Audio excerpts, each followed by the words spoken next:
नमस्कार साथियों, बहुत बहुत स्वागत और अभिनंदन है।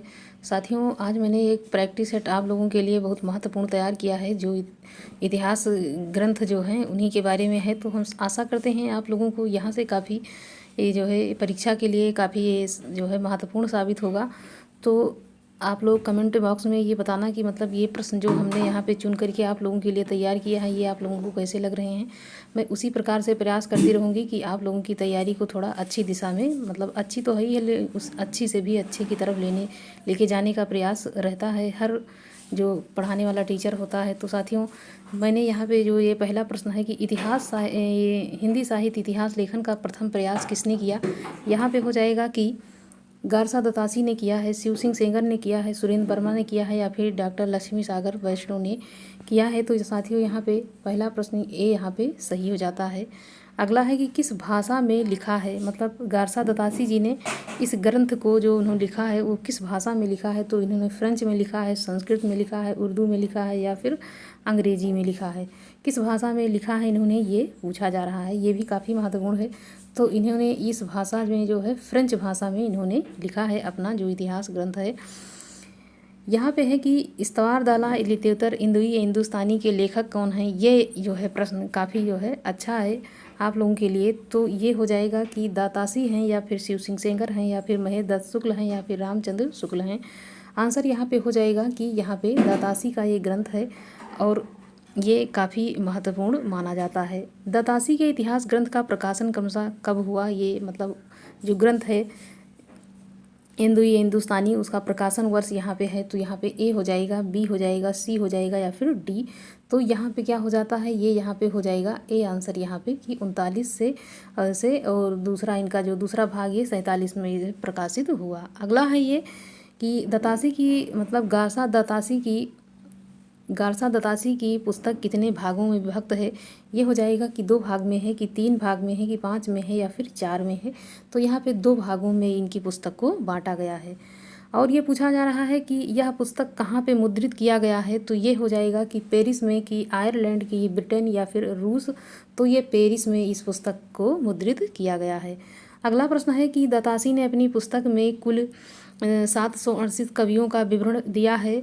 यहाँ पे हो जाएगा और शेष जो बचे हुए कवि हैं वो 72 शेष उर्दू हैं, कि 75 शेष उर्दू के हैं, कि 90 शेष उर्दू के हैं, या फिर 71 शेष उर्दू के कवि इसमें हैं।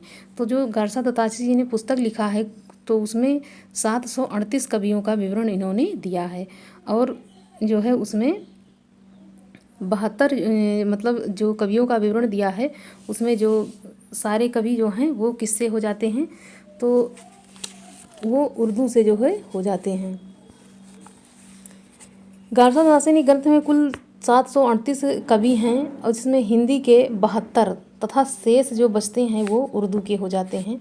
तो 72 जो हैं वो हिंदी के और जो शेष बचते हैं वो किसके हो जाते हैं, तो वो उर्दू के माने जाते हैं। साथियों, यहाँ पे अगला प्रश्न है कि दत्तासी के ग्रंथ का इतिहास हिंदी में अनुवाद किसने किया। जो गारसा दत्तासी का जो ग्रंथ है उसका हिंदी में अनुवाद किसने किया, ये भी काफ़ी महत्वपूर्ण है। तो डॉक्टर लक्ष्मी सागर वैष्णव ने किया, श्याम सुंदर दास ने किया, शिव सिंह ने किया, या फिर शुक्ल जी ने किया। तो यहाँ पे ए आंसर हो जाता है कि डॉक्टर लक्ष्मी सागर वैष्णव ने इसका हिंदी में अनुवाद उन्होंने किया है। किस नाम से इस ग्रंथ का प्रकाशन किया गया, तो हो जाएगा कि हिंदुई साहित्य का इतिहास, हिंदुस्तानी हो जाएगा, हिंदुई हो जाएगा, या फिर भाषा काव्य संग्रह। तो यहाँ पे हिंदुई साहित्य का इतिहास, ये ए आंसर यहाँ पे हो जाता है सही। इसको इन्होंने इस नाम से, जब जो गारसा दत्तासी का ग्रंथ है जो इस्तवार दाला लित्योतर इंदुई हिंदुस्तानी, उसी का जो है यहाँ पे प्रकाशन जो उन्होंने करवाया, तो ये कितनी भाग में हो गया, तो इसका प्रकाशन मूलतः 3 भाग में हुआ है। जो यहाँ पे है इस्तवार दाला लित्योतर, और इसको जब लक्ष्मी सागर वैष्णव ने किया तो ये हिंदुई हिंदुस्तानी इतिहास मतलब इतिहास ग्रंथ है, उसको हिंदुई साहित्य का इतिहास यहाँ पे इन्होंने अपने नाम से इसको प्रकाशित करवाया, मतलब इस ग्रंथ का नाम तब ये हो गया। अगला है कि हिंदी साहित्य इतिहास ग्रंथ का प्रकाशन कब हुआ, ये हो जाएगा कि 1952 में, कि 1953 में, कि 1954 में, या फिर 1955 में। तो हिंदुई साहित्य का इतिहास ग्रंथ जो लक्ष्मी सागर वैष्णव ने कराया था, उसका प्रकाशन वर्ष 1952 यहाँ पे आंसर हो जाता है सही। अगला है इतिहास परंपरा में हिंदी भाषा का प्रथम ग्रंथ है, तो कौन सा हो जाएगा यहाँ पे? भाषा काव्य संग्रह है, शिव सिंह सरोज है, हिंदी साहित्य की भूमिका है, हिंदी भाषा का विकास है। तो यहाँ पे भाषा काव्य संग्रह जो है ये यहाँ पे हो जाता है। तो यदि ये रचना देखी जाए तो हिंदी साहित्य लेखन की परंपरा, हिंदी भाषा में जो प्रथम ग्रंथ लिखा गया है उसमें महेश दत्त शुक्ल द्वारा यह भाषा जो है काव्य संग्रह ये प्रथम ग्रंथ के रूप में देखा जाता है। अगला प्रश्न है कि शिव सिंह सेंगर ने हिंदी भाषा का दूसरा महत्वपूर्ण इतिहास ग्रंथ लिखा है, नाम है कि तो क्या नाम है? तो शिव सरोज है, शिव सेंगर है, शिव सिंह सरोज है, या फिर सरोज है। यहाँ पे हो जाता है गा आंसर, मतलब सी यहाँ पे हो जाएगा सही। तो यहाँ पे शिव सिंह सरोज हो जाएगा शिव सिंह सेंगर के ग्रंथ का नाम। और यहाँ पे देखा जाता है तो शिव सिंह सरोज ने जो सहस्त्र मतलब 838 कवि भाषा कवियों का जीवन चरित्र अपने ग्रंथ में उदाहरण सहित दिए हैं। और इसका प्रकाशन देखा जाता है तो ये जो है 1888 में इसका प्रकाशन यहाँ पे हुआ है। और ये एशियाटिक सोसाइटी बंगाल की पत्रिका के विशेषांक रूप में इसका प्रकाशन हुआ है। अगला यहाँ पे प्रश्न है कि ग्रियर्सन द्वारा रचित ग्रंथ का नाम है, तो हो जाएगा the modern vernacular literature of Hindustan, इंदोई हिंदुस्तानी, या फिर इस्तवार दाला लिटरेचर हिंदुस्तानी, या फिर भाषा काव्य संग्रह। तो यहाँ पे the modern vernacular literature of Hindustani यहाँ पे हो जाता है ग्रियर्सन का ये ग्रंथ यहाँ पे हो जाएगा। अगला यहाँ पे प्रश्न है कि ग्रियर्सन ने अपने ग्रंथ में कितने कवियों को शामिल किया है, तो कितने कवियों को उन्होंने शामिल किया है? यहाँ पे हो जाएगा कि 952 है, कि 852 है, कि 252, या फिर 552। कितने कवियों का उन्होंने इसमें संग्रह किया है? तो ये 952 कवियों को अपने ग्रंथ में समाहित किए हुए हैं। अगला है कि ग्रियर्सन के इतिहास ग्रंथ का हिंदी अनुवाद किसने किया है? मतलब अब ग्रियर्सन के इतिहास ग्रंथ को पूछा जा रहा है कि किसने किया है। ये दोनों प्रश्न काफ़ी एग्जाम के लिए महत्वपूर्ण है। जो गारसा दतासी जी के ग्रंथ का हिंदी में अनुवाद, और ये मतलब ग्रियर्सन के हिंदी का अनुवाद जो पूछा जाता है, ये काफ़ी महत्वपूर्ण प्रश्न है। ये हो जाएगा यहाँ पे ए हो जाएगा, बी हो जाएगा, सी हो जाएगा, या फिर डी। तो यहाँ पे जो इतिहास ग्रंथ का यहाँ अनुवाद किया गया है डॉक्टर किशोरी लाल गुप्त के द्वारा इसका अनुवाद यहाँ पे किया गया है। ग्रियर्सन ने अपने कवियों और लेखकों का वर्गीकरण किया है, किसके अनुसार उन्होंने किया है? तो कालक्रमानुसार, वर्ण क्रमानुसार, या परिस्थिति के अनुसार, या फिर स्थिति के अनुसार क्या हो जाता है? तो ग्रियर्सन ने अपने कवियों और लेखकों का वर्गीकरण जो किया है वो काल क्रमानुसार इन्होंने किया है। तो यहाँ पे देखा जाता है कि किशोरी लाल गुप्त ने the modern vernacular literature of Hindustan का हिंदी साहित्य का प्रथम इतिहास शीर्षक से हिंदी में अनुवाद इन्होंने किया। ये काफ़ी महत्वपूर्ण हो जाएगा। जिसका प्रकाशन कब हुआ? तो ये सन 1957 में इसका हुआ।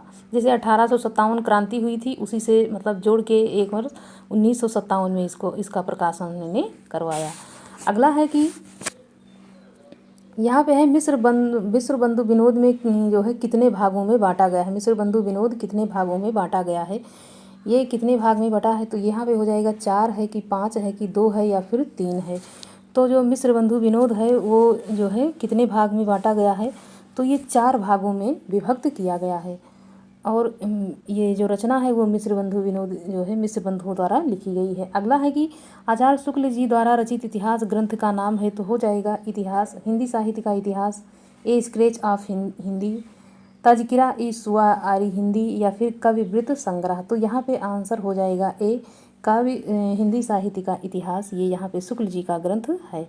अगला यहाँ पे प्रश्न है कि हिंदी काव्यधारा 1944 ईस्वी ग्रंथ का रचनाकार यहाँ पे पूछा जा रहा है, कौन है? तो पंडित राहुल शंकरत्यायन, डॉक्टर नगेंद्र, या फिर डॉक्टर गणपति चंद्रगुप्त, या फिर आचार्य विश्वनाथ प्रताप मिश्र। यहाँ पे आंसर सही हो जाता है ए, राहुल शंकरत्यायन का ये ग्रंथ यहाँ पे हो जाता है। अगला यहाँ पे प्रश्न है कि डॉक्टर नगेंद्र का इतिहास ग्रंथ है यहाँ पे, तो हिंदी साहित्य का इतिहास 1973, हिंदी साहित्य का वैज्ञानिक इतिहास 1965, हिंदी साहित्य का अतीत, हिंदी साहित्य और संवेदना का विकास 1986। क्या इसमें आंसर हो जाएगा सही? तो यदि देखा जाता है तो जो इनका इतिहास ग्रंथ है राहुल शंकरत्यायन जी का, तो यहाँ पे हिंदी काव्यधारा है, जबकि यहाँ पे नगेंद्र जी के ग्रंथ का नाम यहाँ पे हो जाता है हिंदी साहित्य का इतिहास का प्रकाशन 1973 में हुआ। और यदि हिंदी साहित्य का वैज्ञानिक इतिहास की बात चलती है तो यहाँ पे गणपति चंद्र गुप्त, याद कैसे करेंगे, क्योंकि वैज्ञानिक में भी ग आ रहा है और गणपति चंद्र में भी ग, तो ग वैज्ञानिक और गणपति इस दोनों को रिलेट करेंगे तो आपको कभी ज़िंदगी में मतलब ये भूलेगा नहीं। हिंदी साहित्य का अतीत, ये हिंदी साहित्य का अतीत जो है ये 2 भाग में बटा है और इसके लेखक आचार्य विश्वनाथ प्रताप मिश्र यहाँ पे हो जाते हैं। हिंदी साहित्य का संवेदना का विकास, ये भी काफ़ी महत्वपूर्ण है। संवेदना की बात यहाँ पे भी संवेदना को यहाँ पे पकड़ लीजिए और यहाँ पे हो जाएगा राम स्वरूप, यहाँ पे सा, यहाँ पे भी सा, इस दोनों सा को रिलेट करिए, यहीं से याद हो जाता है क्वेश्चन, कभी भी भूलता नहीं है। तो यहाँ पे संवेदना का विकास हो जाएगा राम स्वरूप चतुर्वेदी का, ये यहाँ पे हो जाता है। अगला यहाँ पे प्रश्न है कि डॉक्टर नलिन बिलोचन शर्मा का प्रसिद्ध ग्रंथ है साहित्य का इतिहास दर्शन, हिंदी साहित्य भाषा विकास, हिंदी साहित्य भाषा और साहित्य, हिंदी कोविद रत्नमाला। यहाँ पे नलिन बिलोचन शर्मा जी का ग्रंथ पूछा जा रहा है, यहाँ पे हो जाएगा ए आंसर, यहाँ पे इतिहास, हिंदी साहित्य का इतिहास दर्शन। अब इसको कैसे याद करेंगे, यहाँ पे नलिन बिलोचन जब शर्मा है तो यहाँ पे भी ये वाला सा है और ये वाला सा, इसको ऐसे दर्शन करके और इसमें शर्मा मतलब रेफ वाला रा इसमें भी है और इसमें, दोनों को ऐसे ही रिलेट करेंगे तो कभी भी ये भूलने वाला जो है भूलता नहीं है। जब भी आपके सामने प्रश्न आएगा तो आपको ज़रूर याद आ जाएगा। हिंदी भाषा का विकास, ये यहाँ पे है कि ये किसका है, तो ये हो जाएगा श्याम सुंदर दास का। और हिंदी भाषा का साहित्य, ये भी श्याम सुंदर दास की ही जो है इतिहास ग्रंथ है, जबकि हिंदी कोविद रत्नमाला भी श्याम सुंदर दास का ही ग्रंथ यहाँ पे हो जाता है। तो साथियों, मैंने इस प्रकार प्रश्नों को मतलब ज़्यादा से ज़्यादा प्रश्नों को समेटने का प्रयास यहाँ आप लोगों के लिए किया है कि ताकि थोड़े समय में ज़्यादा प्रश्नों को यहाँ पे हल किया जा सके। अगला है कि राजस्थानी भाषा और साहित्य इतिहास ग्रंथ के लेखक हैं, तो यहाँ पे डॉक्टर मोतीलाल मेनारिया हैं, डॉक्टर टीकम सिंह तोमर हैं, डॉक्टर भागीरथ मिश्र हैं, श्री नारायण चतुर्वेदी हैं। कौन सा आंसर हो जाता है यहाँ पे सही, तो यहाँ पे राजस्थानी भाषा साहित्य की बात चलती है तो आँख मूंद करके यहाँ मोतीलाल मेनारिया को लगा देना है, ये यहाँ पे आंसर उनका सही हो जाता है। टीकम जी की बात चली है, जैसे डॉक्टर टीकम सिंह तोमर, तो इनका हो जाएगा हिंदी वीर काव्य, इसका प्रकाशन 1945 में हुआ। और वहीं पे डॉक्टर भागीरथ मिश्र का इतिहास ग्रंथ है हिंदी काव्य शास्त्र का इतिहास, हिंदी काव्य शास्त्र का इतिहास। जो भी आपको नहीं याद हो रहा है वो कई बार आप देखेंगे, इस वीडियो को सुनेंगे और कई बार बुक में प्रैक्टिस सेट में ऐसे करते रहेंगे तो ये आपको याद हो जाएगा। अगला यहाँ पे है कि श्री नारायण चतुर्वेदी, जो इसमें मतलब ऑप्शन में दिख रहे हैं, तो यहाँ पे हो जाएगा कि आधुनिक हिंदी साहित्य, आधुनिक हिंदी का आदिकाल यहाँ पे 1973, ये यहाँ पे हो जाता है। अगला यहाँ पे है कि हिंदी साहित्य 20वीं शताब्दी 1945 के लेखक कौन हैं, नंद दुलारी वाजपेयी हैं, रमाशंकर शुक्ल रसाल हैं, रमेश या नरेश त्रिपाठी या फिर पद्मलाल पुन्नालाल बख्शी। 20वीं शताब्दी, ये काफ़ी महत्वपूर्ण प्रश्न है आप लोगों के लिए, इसको बिल्कुल याद कर लेना क्योंकि ये जो है महत्वपूर्ण से भी महत्वपूर्ण माना जाता है, क्योंकि जो है बहुत सारे एग्जाम में इस प्रश्न को देखा जा चुका है। तो साथियों, यहाँ पे जो आंसर सही हो जाता है ये हो जाएगा यहाँ पे नंद दुलारी वाजपेयी, इसका प्रकाशन ये 1945 में इन्होंने किया। रमाशंकर शुक्ल रसाल जी की बात यहाँ पे आई है, तो यहाँ पे हो जाएगा हिंदी साहित्य का इतिहास, इसका प्रकाशन 1931 में हुआ। जबकि राम नरेश त्रिपाठी, इनका हो जाता है कविता कौमुदी, ये उन्होंने 1917 में इन्होंने इसको लिखा। जबकि पद्मलाल पुन्नालाल बख्शी जी जो हैं, इनका जो है हिंदी साहित्य विमर्श, ये भी काफ़ी महत्वपूर्ण है। हिंदी साहित्य विमर्श भी अक्सर एग्ज़ाम में देखने वाली रचना यहाँ पे है। तो साथियों, हम आशा करते हैं आप लोगों को ये प्रैक्टिस सेट जो मैंने खुद आप लोगों के लिए बनाने का प्रयास किया है, यदि इसमें कोई त्रुटि हो जाती है तो साथियों क्षमा करें, क्योंकि मैं अभी जो है आप लोगों के लिए पहला प्रयास समझ लिए कर रहे हैं, तो यदि कोई गलती हो जाती है तो उसके लिए क्षमा करें।